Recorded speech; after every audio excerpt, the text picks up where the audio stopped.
Good afternoon, Groundswell, and thank you so much for joining us today and sitting in here with us, the Soil Heroes. We're really looking forward to spending some time with you and telling you more about what we're about. We're a Dutch organisation, and it's a shame that our colleagues aren't here today because we're going to be showing a video about from our co-founder and original hero, Jeroen, with Charles Massey. So we're going to do a bit of an introduction from what we're about as an organisation through them. But I just want to go down the line and introduce some of our panellists here today. So Louisa, if I could ask you to introduce yourself. Hi everyone, my name's Louisa Zayan. I'm the co-founder and chief operating officer at Toast Ale. We're a craft brewery that uses surplus fresh bread from the bakery industry to brew our beers, and then all of our profits go to charities that are working to fix the food system. Thank you. Hi, I'm Fred Crafting. I'm a second generation farmer, and we are the pilot farm for Soil Heroes in the UK.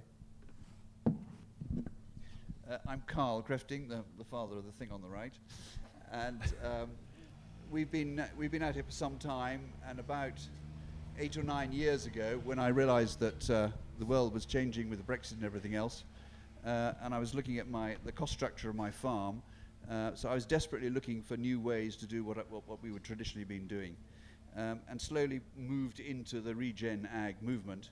And in my travels, I was very lucky to meet this wonderful Dutch couple, Jeroen and Melanie, who you'll see on the film in a minute, who've opened my eyes to different ways of doing things.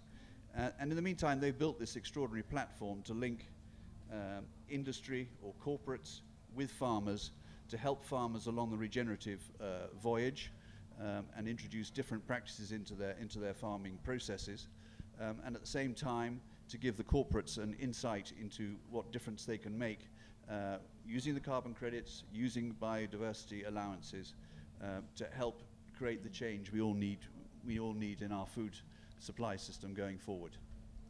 Thank you, Carl. And without much further ado, we're going to jump straight into the video. So Tom, could you press play, please?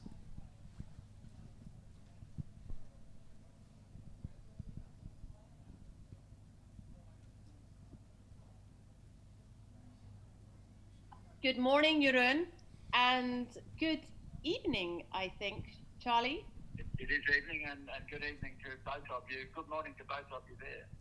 I think we should congratulate Paul and the Cherry brothers and Alex, the whole family, on their tremendous efforts every year to pull the Groundswell gathering together. It's been 2 years since you were standing alongside each other at Groundswell, literally on the grass. Quite a lot has happened since. Jeroen, you can share a little bit with what's happening with Soil Heroes. Thanks, Gina. A lot of things have changed in a positive way. We are making progress. I remember very clearly the moment that we all went to Groundswell to be in a place with experts and gurus around regen ag in one place in the UK was super exciting and super motivating for us. And from that moment on, we continued developing the business models for regenerative agriculture. So it's not only the product itself with a higher nutrient density,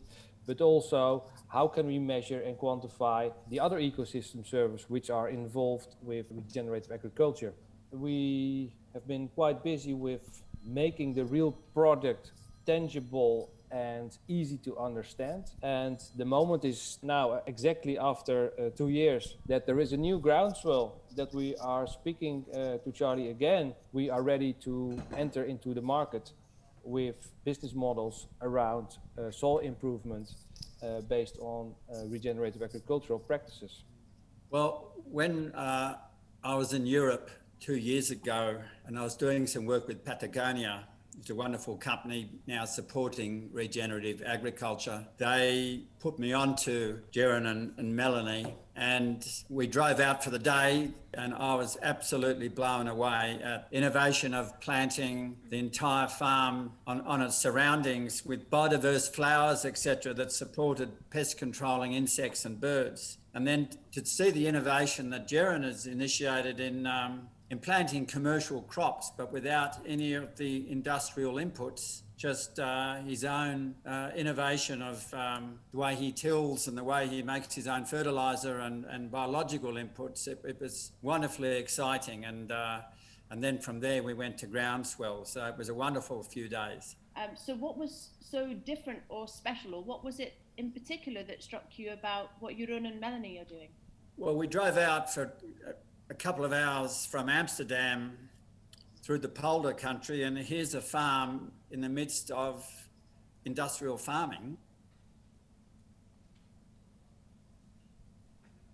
We now know from the work from Drawdown and many more scientists now working on it, that regenerative agriculture has some of the best solutions to addressing the 6 or 7 planetary systems that have been disturbed by modern humanity.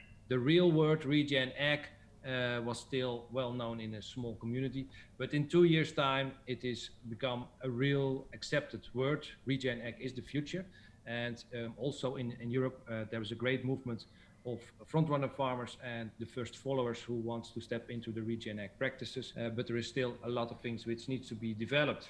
Our main focus was always within Soil Heroes, how can farmers earn money with regen ag practices. We've been busy the last 2 years building a platform, a system to monitor and monetize the amount of ecosystem services which are involved on soil improvement. So we're really focusing on soil improvement and the combination with biodiversity, carbon sequestration, water holding capacity and nutrients, which we think are the 4 biggest topics which are involved, soil improvement and changing your conventional way of farming to a regenerative way of farming. What's holding everyone back from farming the way that you do?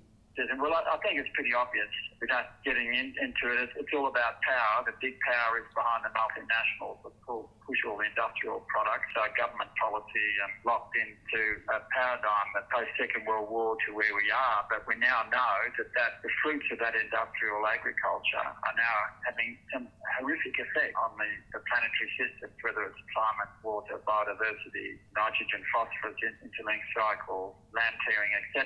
And so that's where the skepticism from is a new paradigm, and it's hard to take on board when you've devoted your career to another path. It's changing, and it has to change.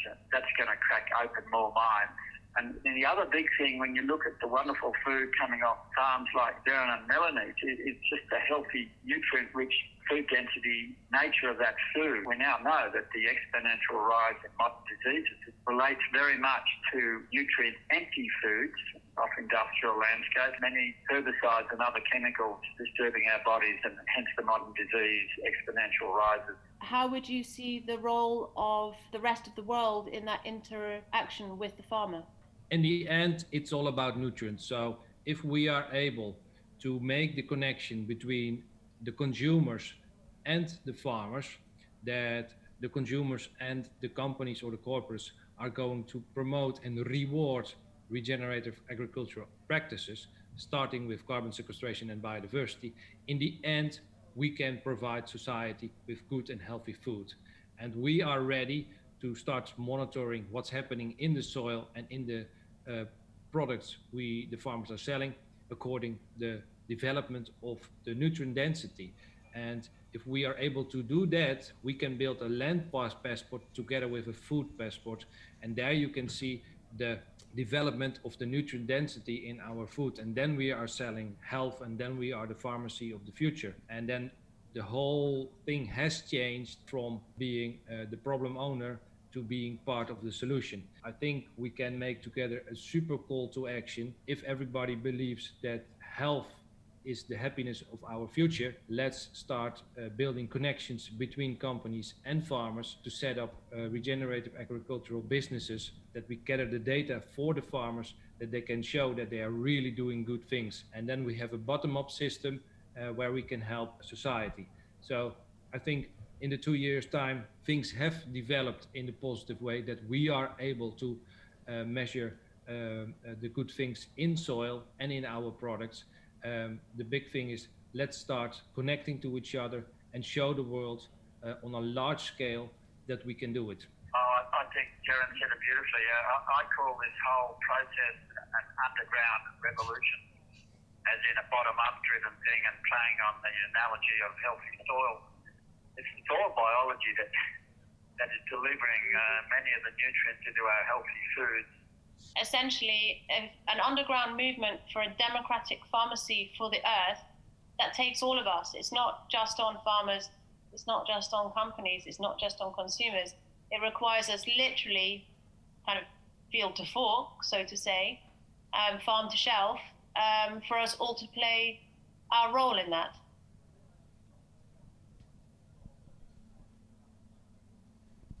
One of the things that I really take away from that inspiring video is Jeroen's words, farmers are the pharmacy of the future. And I think that's so true. And what Soil Heroes do is we connect the businesses and the farmers, the businesses who want to sequester their carbon and the farmers who want to do good work. And we've, as Jeroen and everyone said, been working in the Netherlands, and this year is our first foray in the UK, and through the Soil Heroes platform, Toastdale and Regenerative Farmers from Northamptonshire have created a relationship where we sequester Toast carbon, and Fred and Carl do some amazingly epic work. So my first question to Louisa, what is Toastdale and why did you choose Soil Heroes? Thank you. So Toast is a brewery. As I say, we're using surplus bread to produce our beer, to prevent food waste, which is the mission behind our business. But the other important aspect is that we're a social enterprise, and so we operate just like any other business, but it's the way that we use our profits that is different.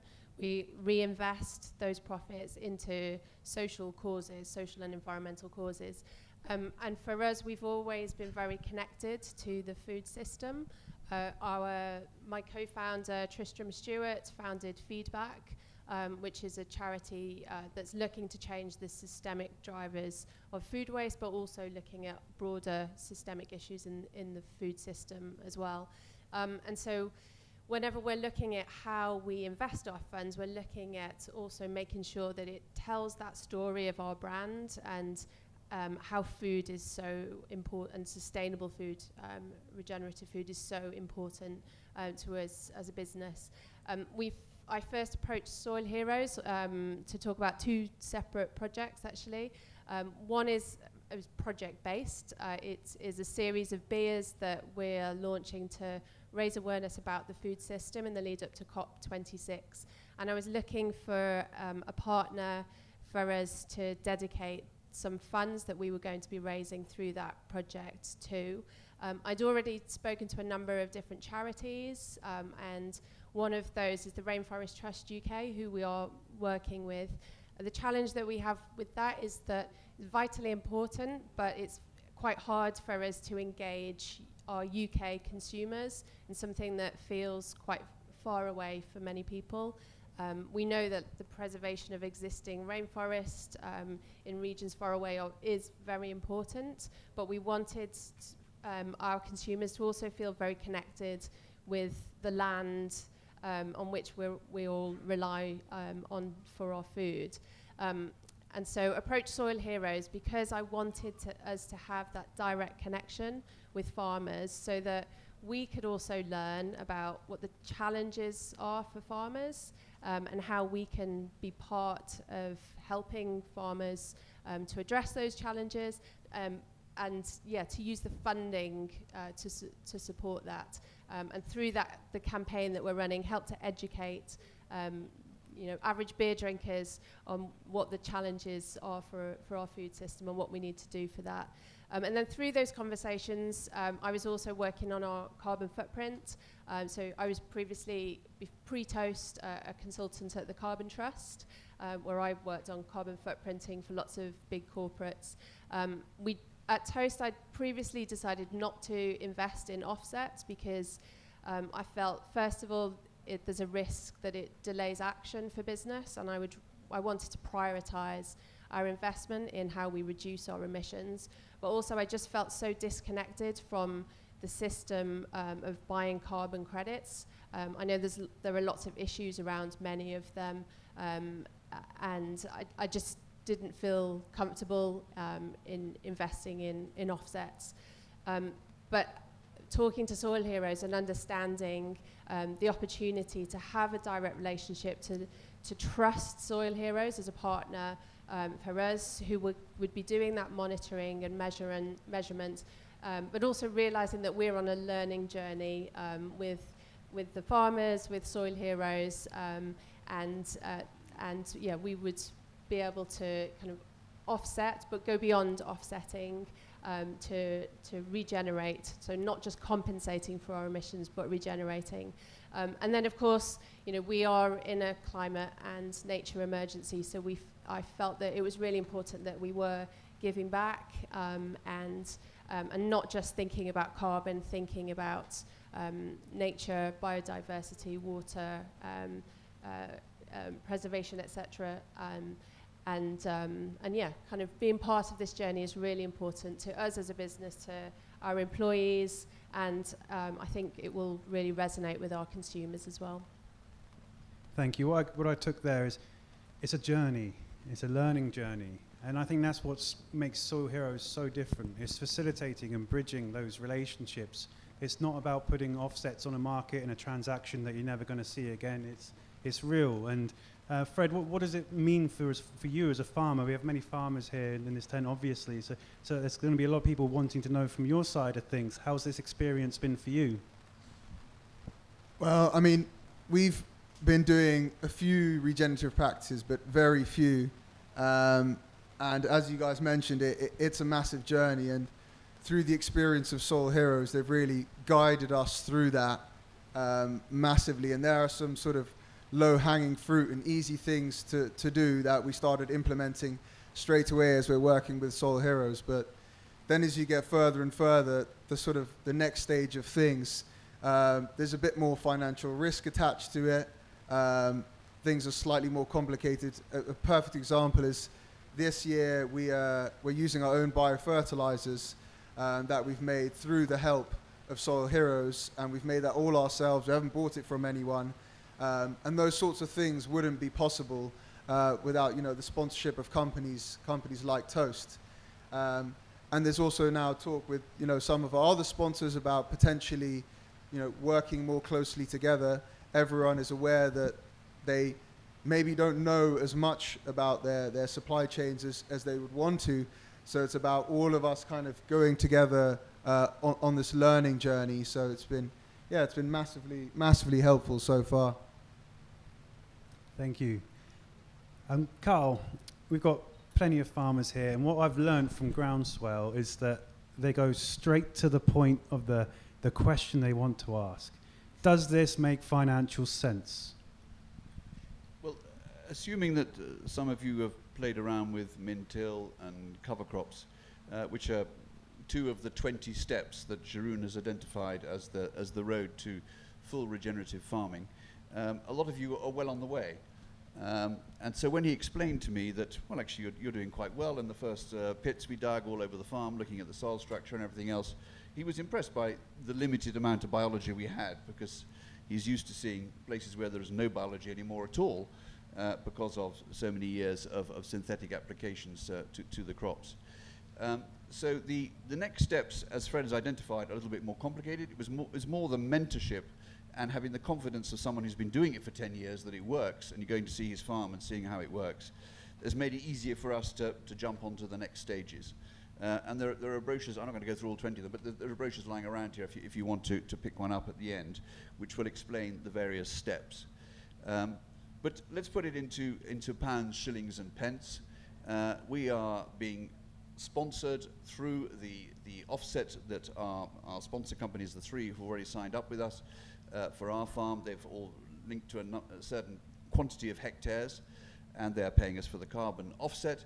They're paying for the biodiversity areas per square metre, and due to the regenerative practices, we know that our water retention is increased. And that's a figure of about €200 a hectare.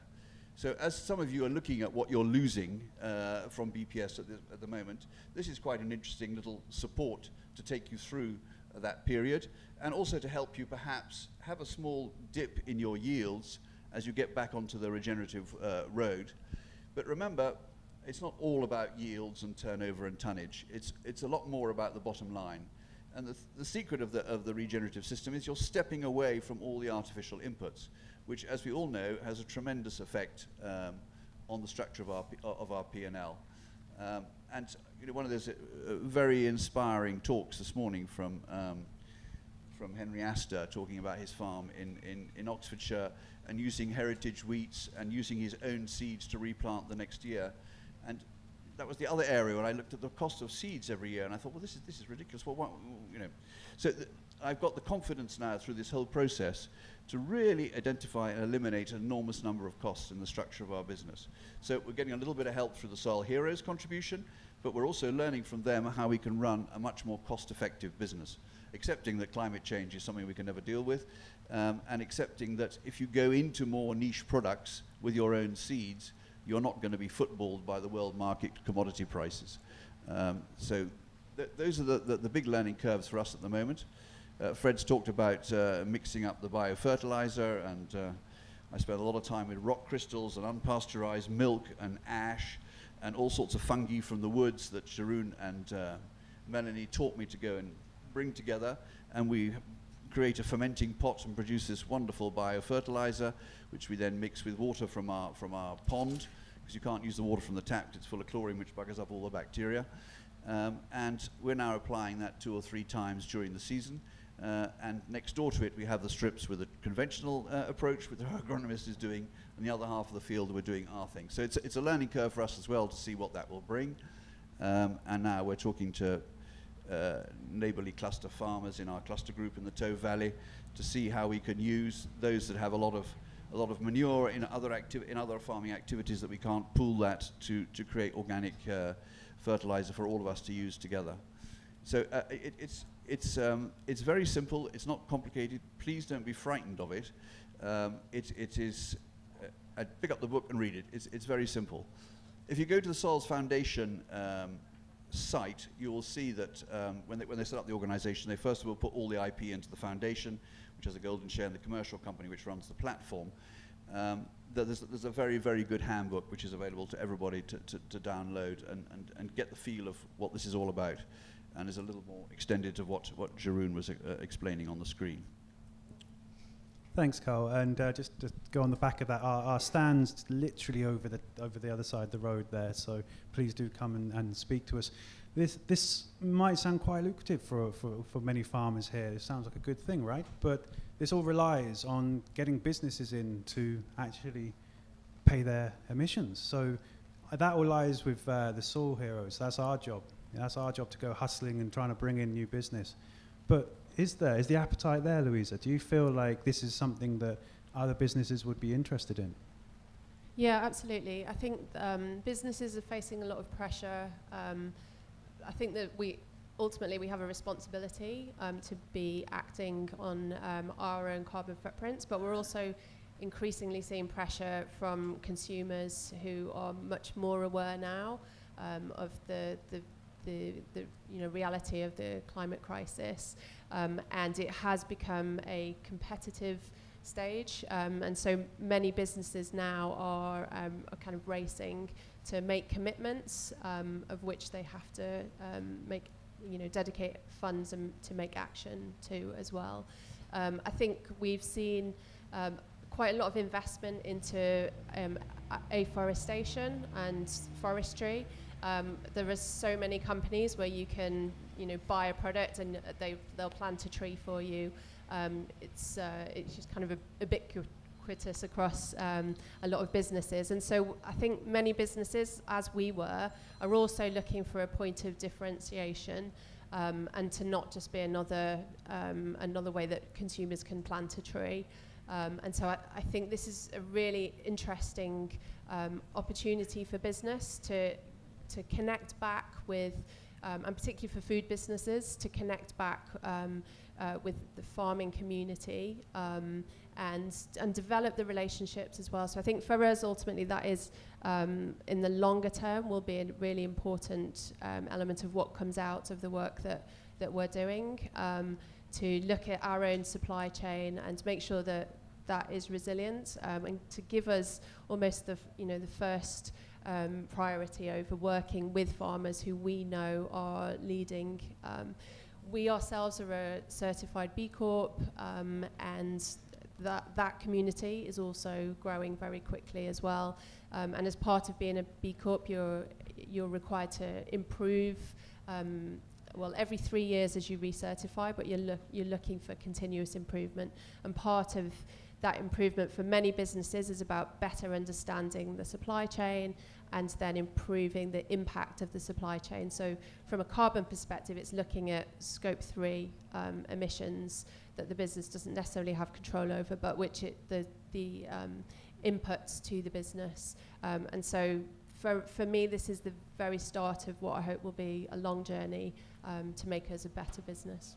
If I can just add to that, I think that's what the platform does very well. Carbon offsetting can be a little bit murky, but what the Soil Heroes platform does is it's very obvious. You, on the actual platform, you register your plots, you put in exactly what practices you're going to put in place. We have something called a timestamp 0, where for each field you will take a whole host of measurements, and all of that is very transparent. It all goes onto the platform. It's all calculated so you can see the exact carbon sequestration that's going on. And again, it's about those relationships. It's bringing those businesses way close to the farm, and we're super happy. Tomorrow we're going to have all 3 of our sponsors coming to the farm for the first time, so we can show them around and we can show them their fields. And it's that sort of tangibility and trust layer that I think Soil Heroes does really well, rather than, you know, you're offsetting your carbon in some forest that you're never ever going to see through some trader who, you know, may have already sold this on 3 or 4 times, but who really knows? Thank you, Fred. I'm just going to add on that. What's Shosley Farm's journey? Where do you feel like this could go for you? Well, we would love to, in about 7 years, try and go completely organic once we've regenerated the soil. And as my dad mentioned briefly, want to go into some of those more specialist grains, so looking at specialist wheats and those types of things. And the next big thing as well that we really, really want to do is start using our own seeds and start holding back some of our own seeds. I think that would be a massive, massive step in the right direction for us. Thanks, Fred. Carl, you seem like you want to jump in there. I just want to jump in on, Jeroen talked about nutrient density and that wonderful phrase you used at the beginning of the pharmacy of the future. And I am convinced that pricing of commodities will be influenced by nutrient density. And that makes sense. You know, healthy products should be paid a better price than non-healthy products. And what he's doing with Wageningen University in Southern Holland, which is probably the leading agricultural university in Europe, there's a very big project on coming up with a simple tool for measuring nutrient density in our products, which will be a tool that will be available to all farmers to use to explain further up the chain, listen, I'm not just sending you a ton of feed wheat, this is a ton of wheat which has got this, this, and this, which has all the added advantages down the line from the health. At the other end, we have the supermarket chains who've now all waking up and realizing they've got a bit of a problem. As a lot of people know, when they measure the nutrient density of organic products, they are lower than the traditionally farmed products. And that's very soul destroying for the consumer who's been paying that premium to the supermarket for buying the organic product. That's because, unfortunately, the system today is that you have your 3-year transition period from industrial farming to get your soil certification to be an organic farmer. That doesn't mean you've taken your soil with you. You haven't regenerated your soil in those 3 years. You've just left it fallow. And so we believe that regenerative farming is the route to organic farming, because until you've got your soil biology working correctly, how can you produce good, healthy organic food? And that's a stumbling block in some of the systems that we've all been talked about or told about in the last few years. Of course, there's some fantastic organic farmers who are measuring their nutrients, and I don't want to put everybody into one envelope, but a lot of others who didn't realize that through that 3-year period they weren't going to bring back their soil biology, which is critical to create all the natural nutrients that we need for healthy food going forward. So that for me is, I wouldn't be able to do that as a farmer. By being a member of the Soil Heroes network, these are all things that we can then therefore benefit from their research and you know, we're a network in Europe where we've gone into 5 countries now, and we have regular calls with everybody together discussing various bits and pieces, and so it's a very interesting network. Thanks, Carl. Before I go to the floor for a Q&A, I'm just wondering, Fred or Louisa, do you have anything else you would like to present on, or do you feel good? Yeah, all good. All right, so yeah, I'm happy to shout to the floor. I think, Nicola, do you have a roaming mic?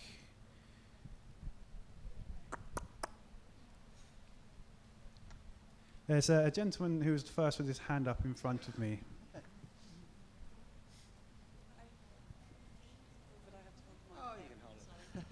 Hi there, thanks. Bill Herditch from Australia. Just you made a comment about offsetting, which I sort of agree with, about the problems with offsets. And what's your view on insetting and utilisation of carbon gains and benefits for food produced on farm or in adjacencies? Yeah, I would love to get to a point where we were insetting ourselves. We are a very small business at the moment, and with a team of 4 employees. We actually contract the brewing of our beer out to another brewery. We have our own brewer, but we use their facilities. So when we were setting up, what we didn't want to do was create a big land footprint. And so to minimize the capital elements of our footprint, we're using up slack in the system. So at the moment, we don't have land of our own to do that, but yeah, ultimately, it would be great to be able to do that.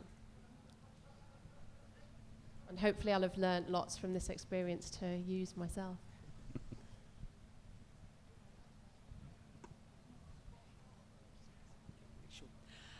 Thank you. Liz Bowles from the Soil Association. I've got a question and a comment. And firstly, a comment for the last speaker talking about the fact that organic food was actually lower in nutrient content.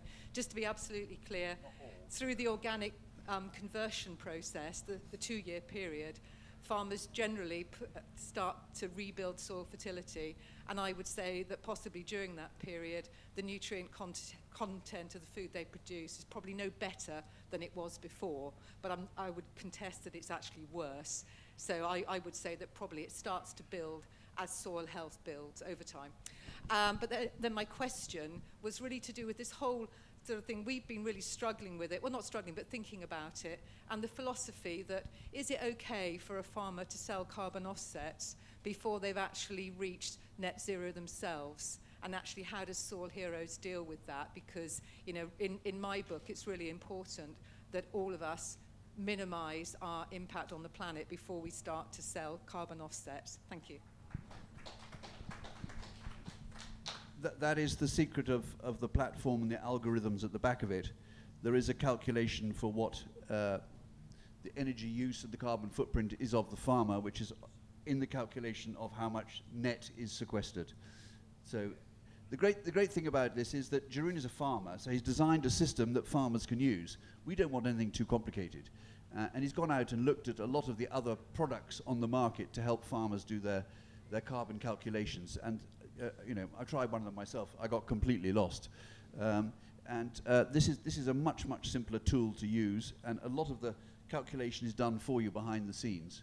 And yeah, the net, it's the net figure which comes out, which is important. And sorry, you know, I'm a little bit controversial on that organic statement. I understand that. What I was suggesting was not that during the fallow period the nutrients go down, not at all. What I was saying is that unfortunately some of the things on the market, when you measure the nutrient density, sold as organic, haven't got more nutrient density than some of the traditional farm stuff. That doesn't mean that during the fallow period it didn't improve considerably. It's all a measure of where you were to start with and where you end up. And I'm very pro the organic thing. As far as we're concerned, that's the Valhalla where we want to get to, but we want to do it with regenerated soils.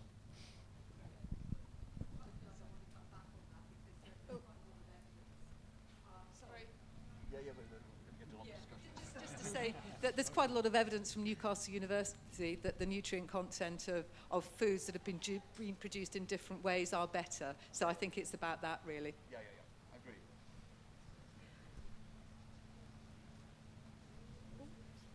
Hello, Katie Gordon. I'm here with various hats, but basically I work within reformulating the food system at a macro level, working with the Access to Nutrition Index, and at a micro level with small startups in the regenerative space. My question to you is, If you are improving your soil health and thereby improving the nutrients within it, over time, when you have greater soil health than you had, say, today, so in 5 years' time when it's even better, are you able to sequester more carbon? And if so, what's the one metric that you need to take to measure how carbon sequestering intense your soil is?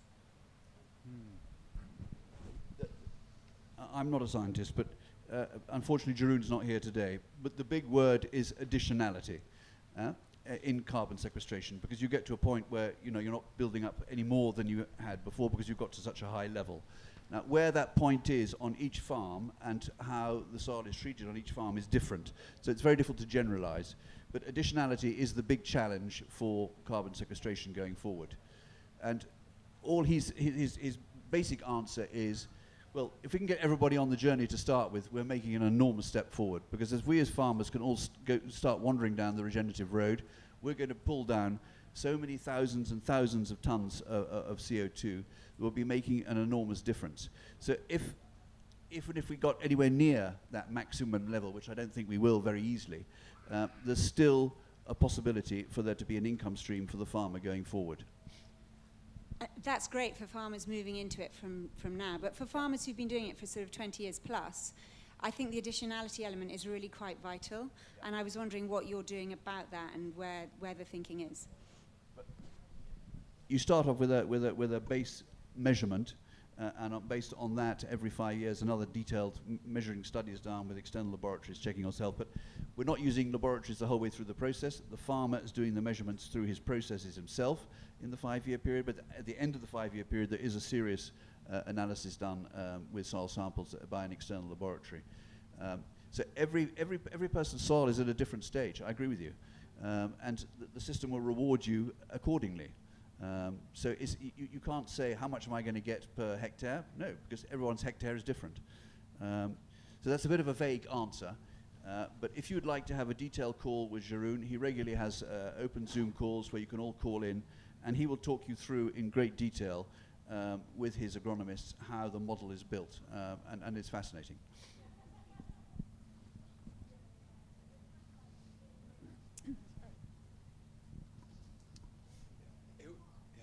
It was a little bit linked to that question, actually, because it's a bit of a simple question, but I just wanted to know a little bit how you monitor carbon sequestration and biodiversity, how practically you do that. So you've hinted it a little bit, so maybe we could, but how do you do it? Is it a time-consuming process to monitor biodiversity? So, okay, I'm not a scientist either, but they came onto our farm and there was a whole host of tests that we did. So we dug a big hole in the field, essentially. Every 10 centimeters, we took a sample. We did moisture tests on that. We did compaction tests. We looked at aggregate stability of the soil. There's a little thing that looks a bit like a pH measure. I don't know exactly what it's called. That measures how much carbon you've actually absorbed in the soil. We look at foliage cover, all the practices and everything that you put into the platform. All of that goes into the calculation. So if you've got organic additives, what cover crops you're putting in, what crops you're sowing, your margins. So all of that goes into the bigger calculation of it. They also use Sentinel data to map out your fields to see where the high growth and low growth and medium growth areas are. And then they actually do a transect all the way across where we take soil samples all the way across, so you get kind of an average of the whole field. So the whole host of things that go into it. It takes probably about an hour and a half to do a field, which is quite time consuming, but you're doing that once every 5 years or once every 3 years. So I hope that answers your question. Does that cover biodiversity as well? Does that carbon and biodiversity, the process you just described? The biodiversity payment is per square meter. So as long as you're following the mix that they specify, which is minimum 5 different species in your wildflower mix or pollinator mix or whatever you're putting in, and you are rewarded with X per square meter for that. So that's a very simple measurement technique, and that is controlled by the big boy up above checking that you are doing what you're doing, so that the corporates know that you have got so much devoted to cover crops, you have got so much devoted to biodiversity lanes or margins or whatever you're doing. But you're also identifying that on your map. It's a wonderful tool. You draw out the lines, and that's where I'm putting this in, I'm putting that in. And again, that's all calculated by the algorithm behind the platform. There's a worm count that's done as well. And also, I guess, if you've got healthy soils and you've got lots of biodiversity lane and edges, you're going to have biodiversity there. You're going to have lots of insects. That's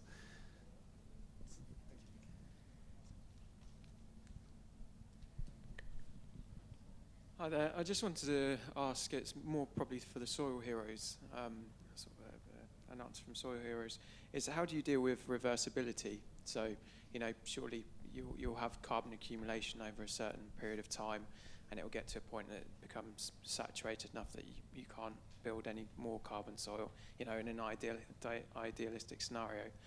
But let's say 20 years ahead, that, maybe you just go back to old practices of agriculture. How do you ensure that that doesn't happen?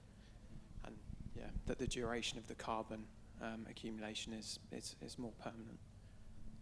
So I feel like that question was directed to me, and I have to be very, very honest. This is my second day working with Soil Heroes. And I revert back to Carl's question, so Carl's response of, I would love to take that question to Tyrone and really get into that myself, because I need to learn to be able to answer you in complete authenticity. So I feel like I can't answer you right now, but I'd love to find the answer for you. So perhaps afterwards we can grab that in the tent, or we'll make that work if that's okay. Apologies for not being able to do that. I can just add that reversibility is a fact of life. Not every year are you sequestering the same amount. We know that, and again, it's very difficult to generalize about everybody's soil types. But that goes into the calculation on the 5-year basis. They don't expect to be an exponential growth the whole way through. Now, the question about what happens in 10 years' time, you pass it on to your son and he wants to have rock festivals there or do something different rather than grow beans and cereals. Yeah, and you could have reversibility in the land. That is a risk in generation changes and changes of ownership. There's no simple answer to that. But most people are not in that. We don't need to change everything for that 2%. So the 98% will roll forward and continue.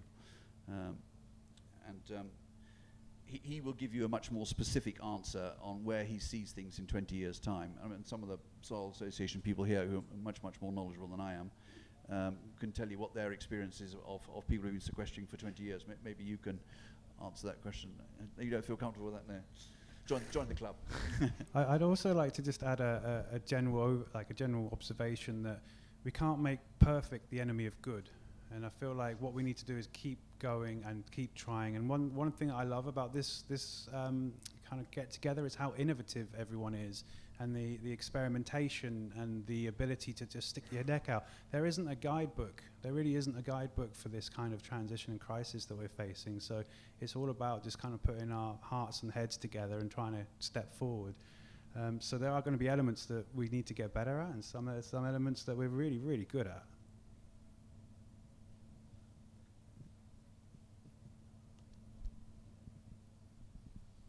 Any more questions?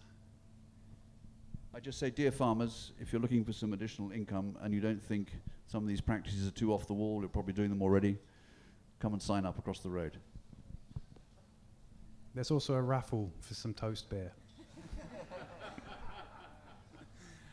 Okay, I think that's kind of wraps us up then. Well, do come and find us. We're in the tent over there. But otherwise, thank you for your time, and really appreciate it.